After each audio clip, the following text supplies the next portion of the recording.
जय हिंद।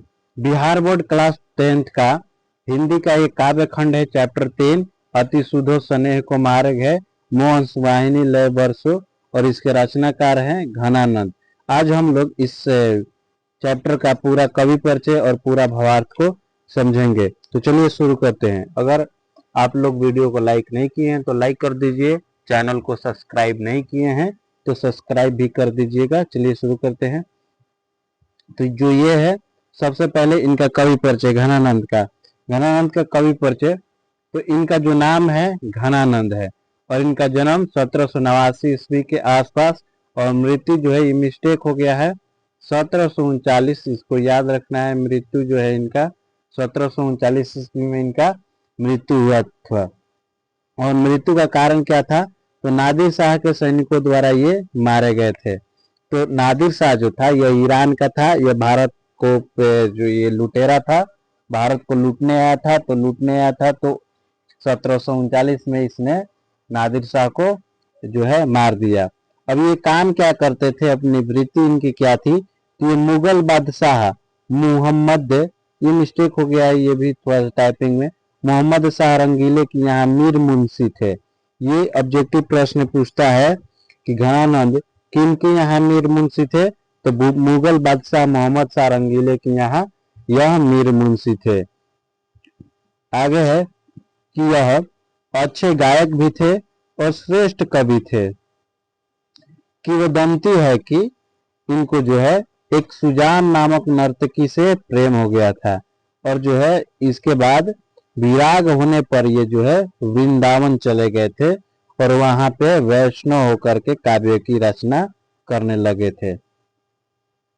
आगे क्या हुआ तो होता है, तो ये पहले ही हम लोग पढ़े हैं कि 1739 में जो है नादिर शाह के सैनिकों द्वारा घनानंद मारे गए थे। तो क्या हुआ कि 1739 में नादिर शाह ने दिल्ली पर आक्रमण किया। तो नादिर शाह के सैनिक जो है मथुरा और वृंदावन पर आक्रमण कर दिया। इसके बाद जैसे नादिर शाह के सैनिकों को पता चला कि घनानंद जो है ये बादशाह के मीर मुंशी है, तो यह जानकर के इनको पकड़ लिए और पकड़ करके इनसे नादिर शाह के सैनिकों ने घनानंद से जर जर जर अर्थात 3 बार सोना मांगे। सोना सोना सोना 3 बार मांगा। ठीक है। इसके बाद ये जो है घनानंद ने रज रज रज यानी कि उल्टा, जर का उल्टा रज, तो रज रज रज 3 बार इन्होंने रज रज रज कह करके, रज का मतलब धूल, यह कह करके 3 मुट्ठी धूल दे दिए। अब इस बात पे जो है नादिर शाह के सैनिक को गुस्सा आया, क्रुद्ध होकर इनका वध कर दिए सब। अब जो है इनकी कविताओं में प्रेम की पीड़ा, मस्ती, वियोग, ये सब होता है। ये प्रश्न पूछता है कि ये किस प्रकार के कवि हैं? तो ये रीति मुक्त काव्य धारा के सिरमौर कवि हैं।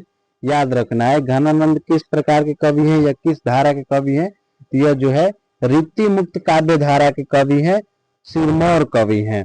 और इनका युग क्या था, ये समय क्या था? तो ये रीति युग के थे। आगे देखते हैं। अब घनानंद को प्रेम के पीर कहा जाता है। यह भी ध्यान रखना है कि किस कवि, ऑब्जेक्टिव प्रश्न पूछता है कि किस कवि को प्रेम का पीर कहा जाता है, तो घनानंद को प्रेम का पीर कहा जाता है। इसके बाद आचार्य शुक्ल ने इनके बारे में कहा था कि प्रेम मार्ग का ऐसा प्रवीण और धीर पथिक तथा जबान दानी का ऐसा दावा रखने वाला ब्रज भाषा का दूसरा कवि नहीं हुआ।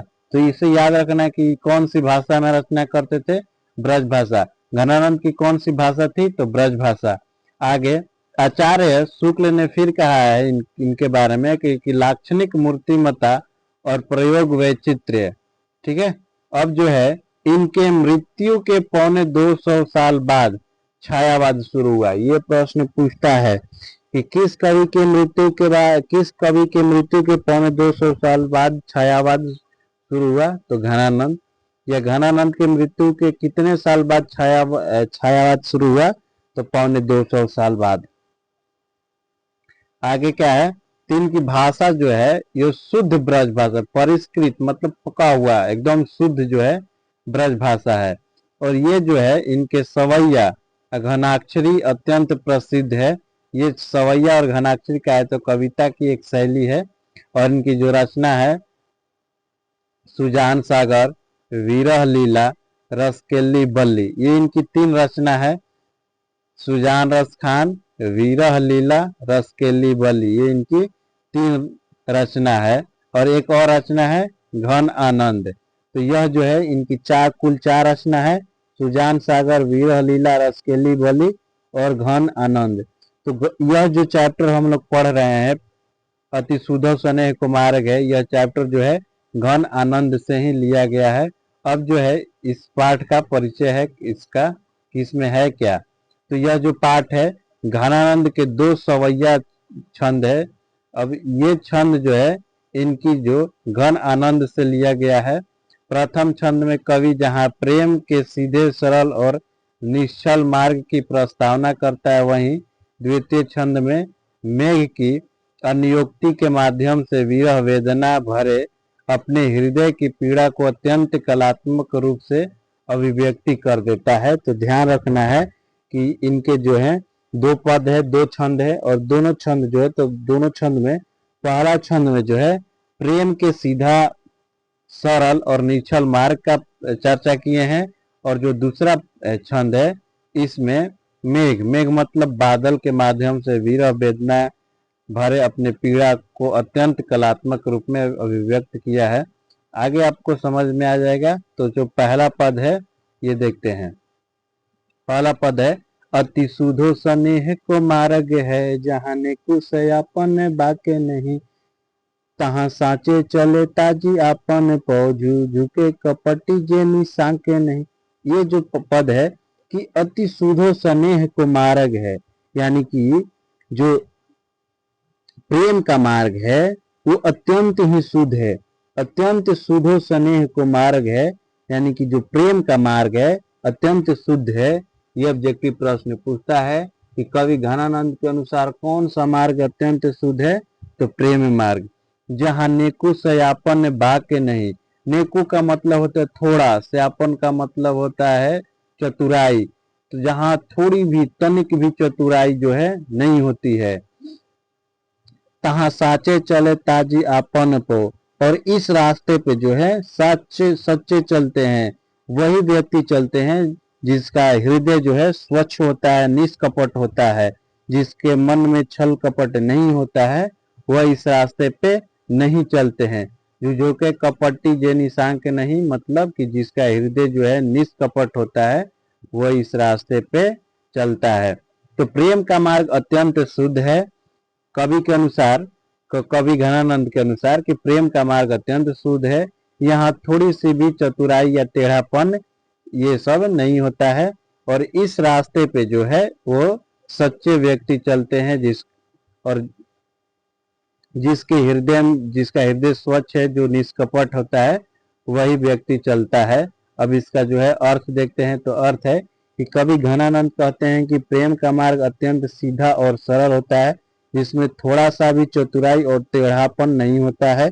इस मार्ग पर वही व्यक्ति चल सकता है जिसका हृदय स्वच्छ और निष्कपट होता है, छल के साथ है, प्रेम का निर्वाह नहीं होता है। प्रेम में निश्चल हृदय का समर्पण ही महत्वपूर्ण होती है। ठीक है। अब जो है अगला पद, अगला पंक्ति है कि घन आनंद प्यारे सुजान सुनो, यहाँ एक ते दूसरे आके नहीं। तो जो है एक, अब जो है यहाँ पे कई लोगों का मतभेद है कि सुजान, तो इन्होंने सुजान जो है, कई लोग मानते हैं कि सुजान इन्होंने श्री कृष्ण कहा है। और कवि परिचय में हम लोग पढ़े हैं कि सुजान जो है एक नर्तकी थी जिनसे प्रेम करते थे उसको। तो चलिए देखते हैं इसका मतलब क्या है कि घन आनंद प्यारे सुजान सुनो, यानी कि घनानंद के प्यारे सुजान सुनो। अब इसका अर्थ जो है कृष्ण होगा या फिर सुजान जो नर्तकी है वो होगा, कोई भी हो, कोई दिक्कत नहीं है। ठीक है। लेकिन ये कृष्ण भक्त है तो अधिकांश लोग मानते हैं कि इन्होंने कृष्ण को ही कहा है। तो कह रहे हैं कि घन आनंद के प्यारे सुजान सुनो, यहाँ एक ते दूसरे आके नहीं, मतलब कि यहाँ एक के बिना एक नहीं होता है। अगर एक नहीं है तो दूसरा भी नहीं होता है। यहाँ एक और एक जो है एक ही होता है, यहाँ एक और एक दो नहीं होता है। प्रेम में एक और एक होता है, एक के बिना दूसरा भी नहीं होता है। आगे कह रहे हैं कि तुम कौन दो पाटी पढ़े हो कहो, मन लेहूं पैदेहूं छटांग के नहीं। इसका मतलब है कि कह रहे हैं कि तुम कौन कौन पाठ पढ़े हो कि मन लेहूं पैदेहूं छटाक नहीं, यानी कि मन ले लेते हो लेकिन मन का एक छोटा सा कोना भी नहीं देते हो, छटाक भी नहीं देते हो। और दूसरे अर्थ में इसको पढ़ें तो मन जो है माप तौल का सबसे बड़ा इकाई जो होता है मन, और छटांग जो है माप तौल का छोटा इकाई। तो ये कह रहे हैं कि मेरा मन ले लेते हो, यानी कि मेरा बड़ा हिस्सा ले लेते हो, बड़ा माप तौल के हिसाब से देखेंगे। और देहू छटाक नहीं, मतलब एक छोटा सा भी नहीं देते हो। प्रेम के बारे में कह रहे हैं कि मेरा प्रेम जो है पूरा भरपूर ले लेते हो और अपना प्रेम जो है छोटा सा भी नहीं देते हो। अब इसका अर्थ देखते हैं। अर्थ है कि कवि घनानंद अपनी प्रियतम सुजान यानी कि श्री कृष्ण को बताते हुए कहते हैं कि प्रेम करने वाले दो अलग अलग नहीं बल्कि एक भाव में स्वयं को पाते हैं। कवि पुनः कहता है कि तुम कौन सा पाठ पढ़े हो कि मन भर लेते हो लेकिन छटाक यानी कि माप तौल का एक छोटा पैमाना जो है वो भी नहीं देते हो। अर्थात कवि का कहना है कि गोपियां श्री कृष्ण में लीन होने के कारण बाहरी बातों पर ध्यान नहीं देती बल्कि प्रेम की विशेषताओं पर प्रकाश डालती है कि भक्ति का मार्ग आवश्यक होता है, ज्ञान का मार्ग कठिन होता है, किंतु प्रेम का जो मार्ग है अत्यंत सीधा और सरल होता है। अब पहला पद खत्म हो गया, यहाँ से दूसरा पद शुरू होता है। और दूसरा पद जो है, दूसरा पद में इन्होंने बादल के बारे में कहा है, बादल से अपने पीड़ा हरने की बात कही है कि पर काजही देह को धरी फिरो, मतलब कि दूसरों के लिए जो है देह को धारण करते हैं, दूसरों के लिए देह को धारण करते हैं। बादल क्या होता है? दूसरों के लिए देह